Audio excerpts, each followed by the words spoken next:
What is up, everybody? Welcome back to the poker vlog, and we are not filming from Las Vegas today.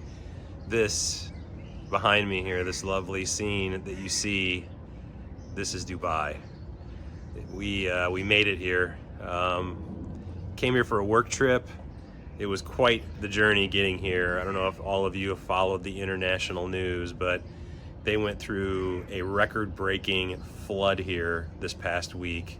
They got more rain in a 24-hour period than they normally would get in a 2-year period. So there was street closures, the airport was closed, and we ended up getting rerouted to a neighboring country, Oman, and we landed in the airport there in Muscat, and we were delayed there for 2.5 days.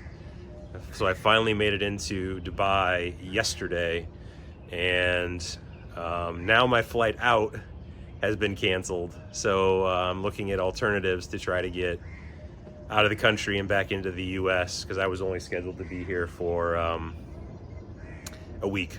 So yeah, that's the situation. So filming the intro here for this episode from Dubai. This is going to be episode number 45.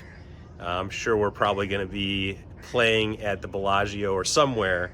Haven't decided where yet, because I'm not there yet and I haven't filmed the episode. But when we get to the land of Las Vegas, we'll make that game time decision, and we'll get into a session. So hope you guys enjoy the poker hands, and I'll see you at the table. The magical power of the internets. We are transported 7,000 miles from Dubai back to sunny Las Vegas, Nevada. We find ourselves at the Aria with King Jack of Hearts on the button. Better yet, we see a fold around to the cutoff, and the cutoff raises things up. He makes it 11 to go, and I bump it up. I put in the 3-bet, and I make it 40 to go. 11's just not going to be enough here when we've got a suited Broadway hand in position.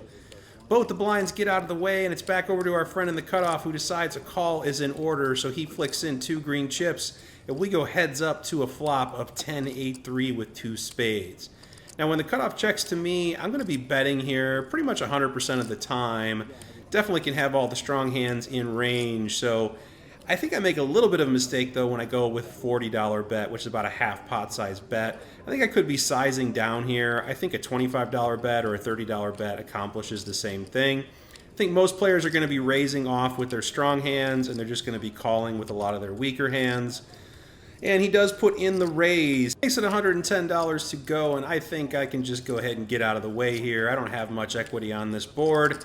Don't really see much reason to fight here, although I think he could be on a draw some of the time, but I just go ahead and let my hand go, and we are on to the next one.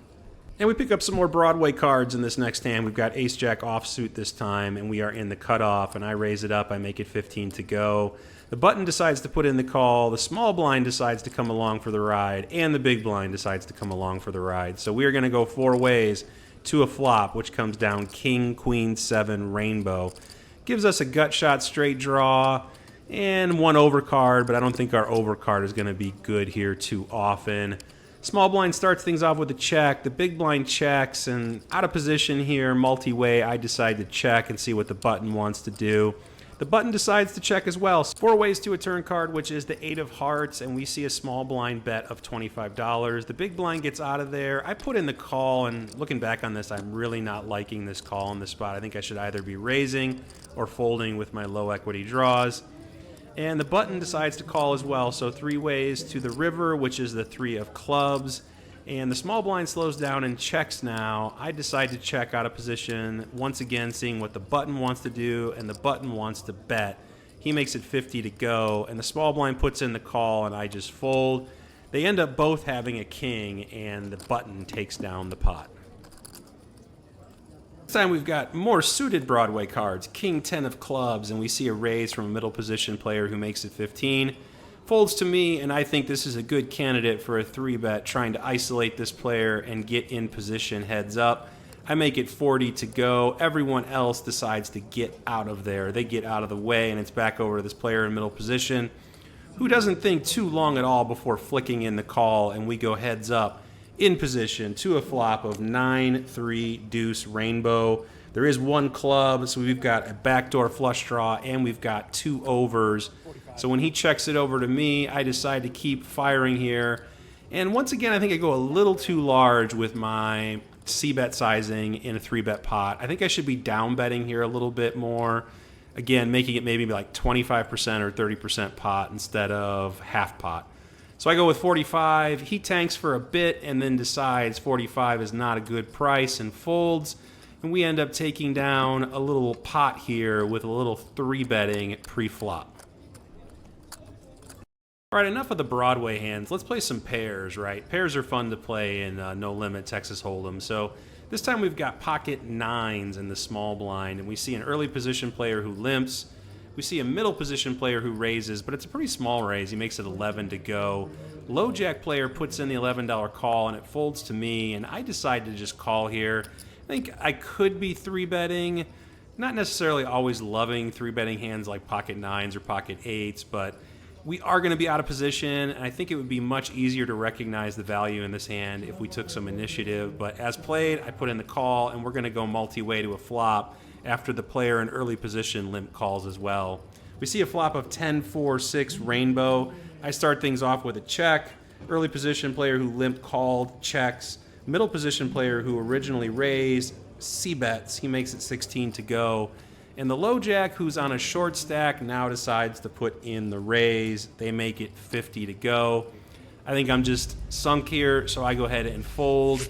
And everyone else folds as well, so unfortunately we do not get to see what our friend in the low jack had, but I'm pretty sure he probably had a hand like, I don't know, ace 10, king 10, queen 10, some sort of 10x hand that wanted to get some value there on that flop. While we're playing pocket pairs, why not play the second best pocket pair you can be dealt in all of poker? That's right, we've got the pocket kings. Once again, though, we are in the small blind, but in this game, you got to take the good with the bad. I'm okay being out of position with a hand like pocket kings. We see a limp from a player in the hijack, and we see a limp from the button. I make it 20 to go. Small blind gets out of the way. Big blind puts in the call. Hijack gets out of the way, and the button puts in the call. So we're going to go 3 ways here to a flop. Flop comes down 7-4 deuce with 2 spades. Definitely think we could continue to bet here for value. We can get called by all sorts of flush draws, straight draws, even pairs like pocket 8s, pocket 9s, pocket 10s are all going to be calling here in this spot. I make it 40 to go, and only the big blind puts in the call. The button tanks for a bit. It looks like he's thinking about making a move. He's kind of doing some chip dance and chip shuffling like I am here. But he eventually decides to just let it go. He sends his cards into the muck. And we see a turn card here, heads up. It's the Jack of Hearts. Now this shouldn't change too much unless he was calling with a, overcards like King Jack or Queen Jack suited or something like that. Shouldn't really change too much here, but I think we can still continue to bet for value. The question is, what sizing do we want to go with here on this turn? And I settle on about a half pot size bet. I go $85 here on the turn. Maybe a little bit more than half pot size bet. I think there's about maybe 150 or 160 in the pot. I think I could probably be sizing up here. I think a lot of players will be kind of price insensitive or not too sensitive on price, maybe is a better way of saying that, with their draws on this turn card. Let me know what you think in the comments below. Do you think we could size up there and maybe go closer to pot? Or would you potentially size down and allow your opponent to maybe raise off and bluff there a little bit more on that turn card? Let me know what you think in the comments. Fast forward to May the 4th. That's right, May the 4th be with you. We look down at 4-3 of hearts in the cutoff. A perfectly reasonable hand to play, I think. Especially when it folds to you, but we do see one limper enter the pot. That's the player in the hijack, who is the fish at the table at the moment. So when he limps, I definitely feel like I want to be isolating this player. He's been playing very face up, getting involved in every hand and just folding when he misses. So I go ahead and raise it up. I make it 11 to go. Everyone else gets out of the way. And of course, the player that I'm targeting, the fish, he puts in the call.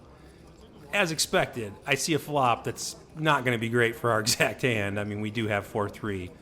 It is Queen 3-8 rainbow. We did flop a pair though, so that's saying something when you have 4-3. Player checks to me, and I'm going to be firing out about a half pot size c-bet on these types of raggedy rainbow boards. There's just a ton of hands that he is going to have missed on this board, so when I bet 20, he pretty much snap folds and gets on out of there. And I really wanted to target this player more, but he left shortly after this. I think we scared him away playing bomb pots because he witnessed a pretty crazy bomb pot and then packed up and left. About an hour later, we get a slight improvement in our starting hand here. We go from 4-3 suited to ace-king suited. This time we're in early position and we see a raise from under the gun. He makes it 10. I bump it up. I go 4x. I make it 40. It ends up folding around to a player in middle position who is on a short stack. He's got 130 behind. After the player in front of him folds, he just decides to go with it and rips it all in there. Everyone else gets out of the way, including the under the gun raiser, and I snap call. I can't be folding here for 45 big blinds. Definitely got to be putting in the call with a hand like ace-king suited. And we're going heads up to a run out here, which is queen 4-5 with 2 hearts. We see the 6 of spades and the queen of spades on the river. Doesn't improve us at all. I tell him he's good, and he turns over pocket sevens. 7 of hearts, 7 of diamonds. So unfortunately, we just couldn't prove there with a flip. But not a bad spot to be in. And again, it was only for $130, about 45 big blinds. What are you going to do? You got to get lucky sometimes here to win in this game. And unfortunately, luck has just not been on our side in some of these larger pots in these last few sessions. So hopefully that'll turn around in future sessions. I think what will help to make it turn around is if you guys hit that like button and if you subscribe to the channel and hit the notification bell so you don't miss future episodes. And then I think I'll start winning some of these flips. What do you say? Go ahead and do that, and let's see if it works.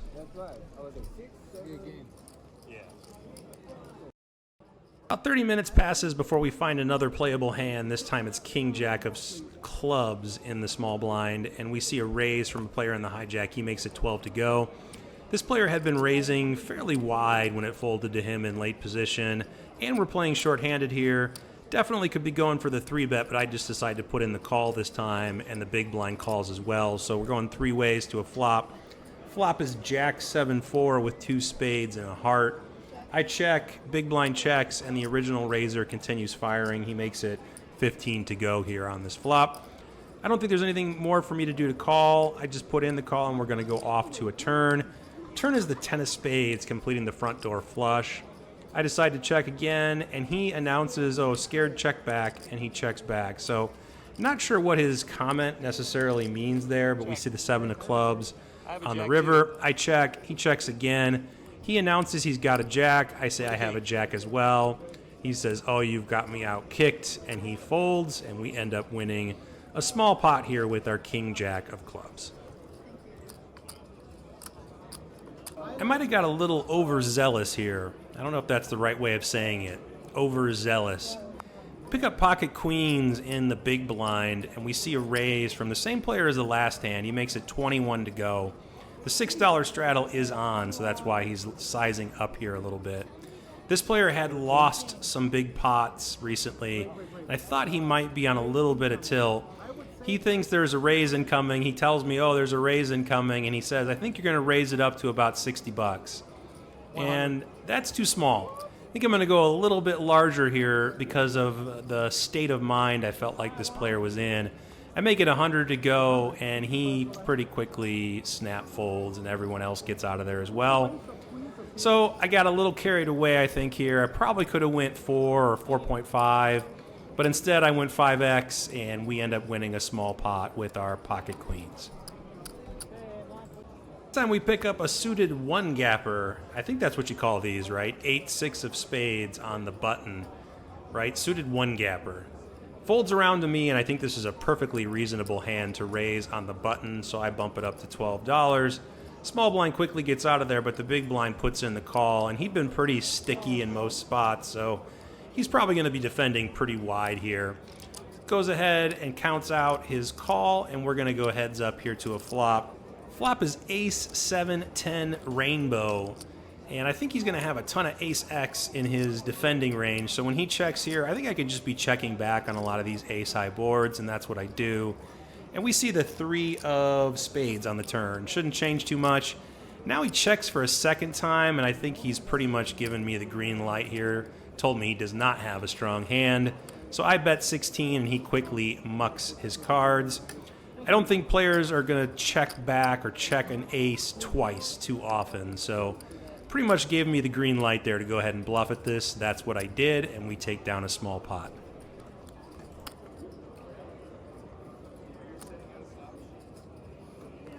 All right, these suited one-gappers can be fun. Let's play another one. We've got 7-5 of spades this time, and we are effectively in the cutoff.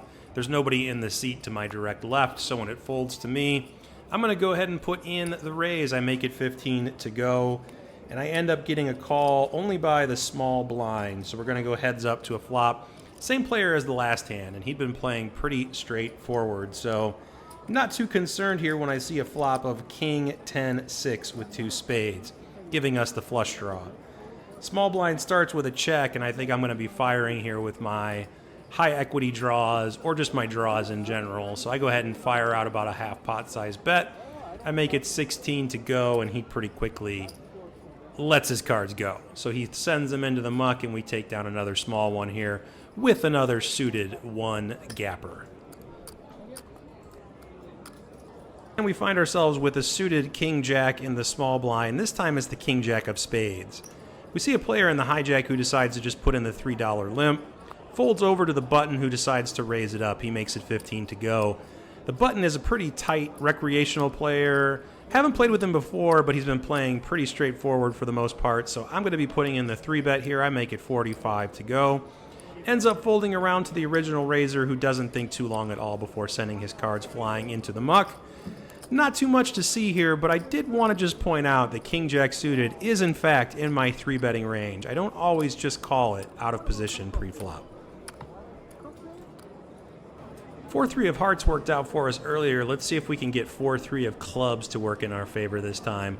We're in the cutoff once again, and it folds around to me, so I go ahead and raise it up. I make it 12 to go. This gets the button out of the way, and it gets the small blind out of the way, but our friend in the big blind wants to put in the call. So we're going to go heads up here in position to a flop, and the flop came down like queen 7-6 or something like that. It was a pretty raggy board.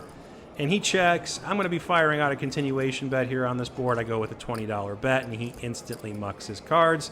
So once again, we end up taking down a pot here with our 4-3 suited, this time with 4 high. Last time we had a pair, so always nice to win a pot when you have 4 high.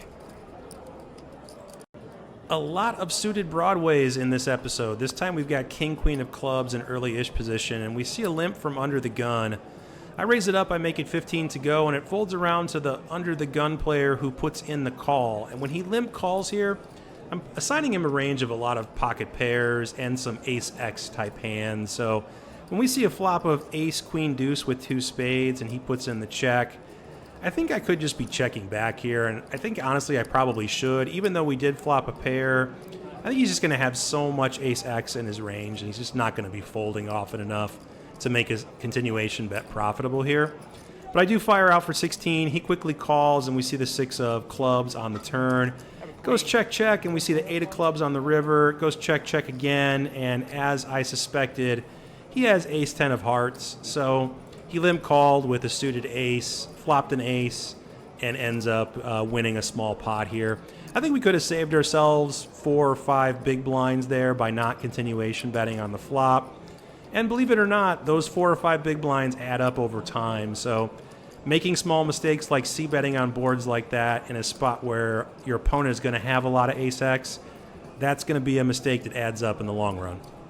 No worries though, because we end up in a hand with the same opponent very shortly after that, and we've got King Queen. He raises to 10. I put in the $10 call in position, and it ends up folding around, and we go heads up to a flop.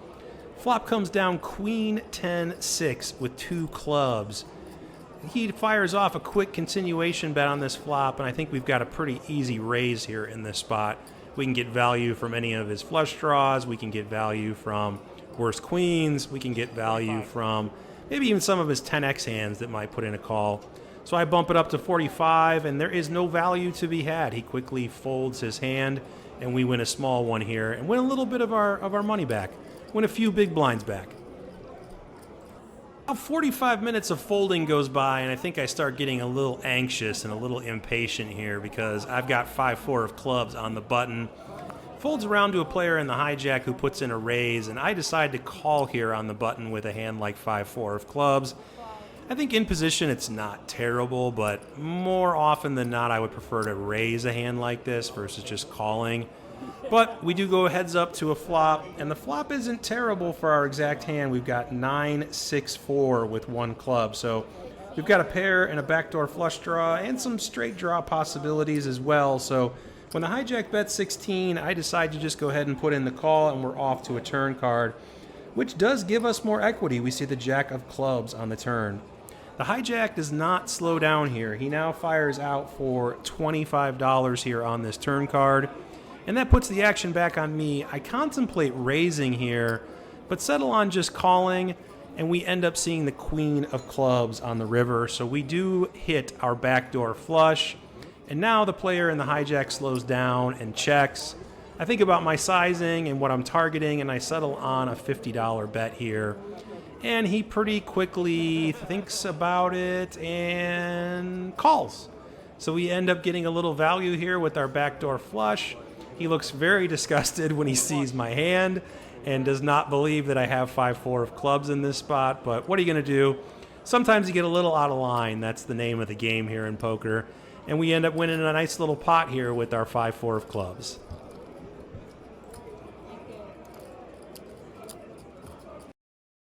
We've been playing for about 5 hours up to this point, and I think I'm getting a bit tired because I look down at Jack-8 of diamonds.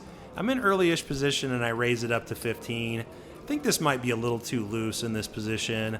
But as played, it ends up folding around to the big blind who puts in the call. So we are going to go heads up in position. Not the worst scenario when you've got Jack-8 of diamonds. Hopefully the flop can help us out a little bit. Let's see if we can't get a little lucky here. Unfortunately, that's not the case when we see King 10-4 all hearts. Doesn't help us at all. He checks, and I go ahead and fire out a continuation bet here. On these monotone boards, king high monotone boards, I'm going to be firing out continuation bets a lot. I think there's a lot of cards that he's just going to have in his range that miss this flop that are just going to fold. But he does put in the call, so we're going to go off to a turn, which is the 4 of diamonds. He checks again for the second time, and when he just check calls the flop, I think his range is pretty capped here on the turn. So I think I should be betting big on the turn. But I settle on a smaller sizing, which I think is a mistake. I go for a $40 bet.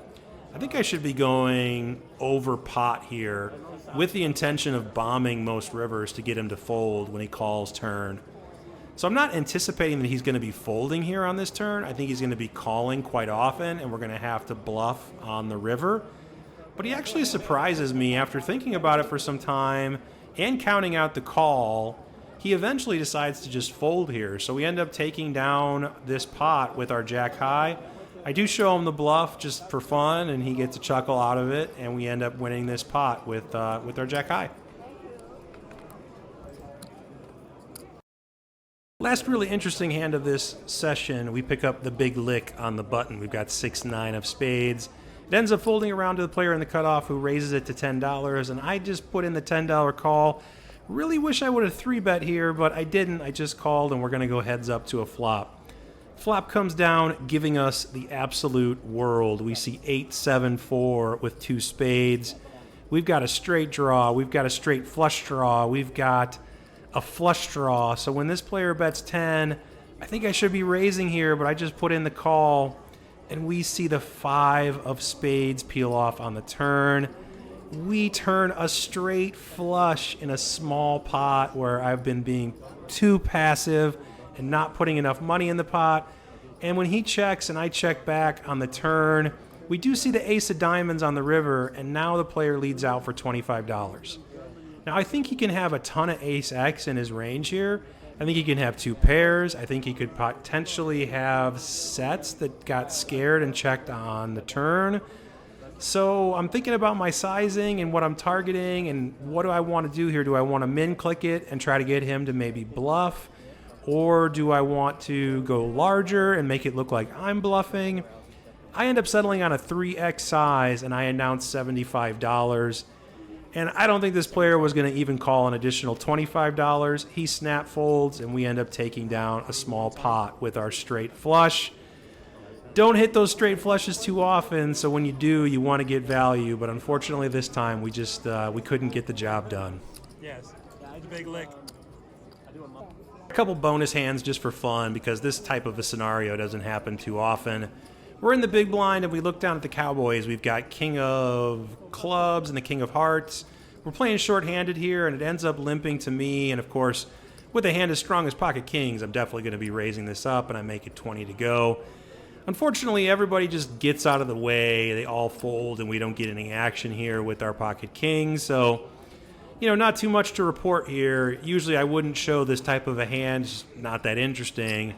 But what happens next is pretty interesting. So I felt that it at least, warranted a showing here on the vlog. So I'm not going to edit this. I'm not going to clip it out. I'm just going to show you the next exact deal.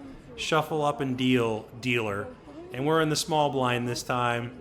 And you wouldn't believe it. As soon as we get the first card, we look down at King of Spades again. And this time we've got the King of Clubs. Back-to-back Pocket Kings. Hard to do. Very hard to do in poker, get back-to-back Pocket Kings. And better yet, we see a raise from early position. He makes it 12 to go. And I put in the 3-bet. I size it up. I make it 60. I think 60 or 65 was the sizing I went with here. Just because we're going to be out of position. And he's under the gun, so I expected he's going to have a little bit of a stronger range. But he just says, oh, you must have a big hand, and he ends up folding. So, again, back-to-back kings. No action in either one, but it's very rare that you get dealt a big pocket pair like that back-to-back. So it's always fun to show it. Hope you guys enjoyed the hands. Hope you guys enjoyed the episode. I will see you in the outro. All right, that is going to do it for episode 45. We were in the game here at Bellagio for 500, and we ended up cashing out for 308. That's a loss of 192. We were in the game at the Aria game for 500 as well, and we ended up cashing out for like, I don't know, 480 or something like that for a loss of $20. So all in all, not the two best sessions in the world. We were down about 200 over the both sessions. And yeah, that's going to do it in terms of the poker. I did want to just briefly apologize for how long it took me to get this vlog out. The Dubai trip completely threw me off schedule. And in addition to the Dubai trip, I have been doing a poker boot camp. So I signed up for the Hungry Horse Poker Boot Camp, and that just finished on April the 28th. So that was consuming a lot of my time as well. It was about 2 hours every night, and then in addition to that, you had some homework and some study you needed to do to really help, drill in and get the information in your head. So that is over, but I am going to continue to study and put in the hours away from the table to improve my game and see if we can't get out of these losing sessions and get away from the 1-3, 2-3 streets and move up into the 2-5 streets. That's the goal. So that's going to do it. I hope you guys enjoyed the hands. If you did, please consider hitting that like button, subscribe to the channel, and hit the notification bell so you don't miss future episodes. I will see you guys all in episode 46. Stay tuned for that. Good luck at the tables.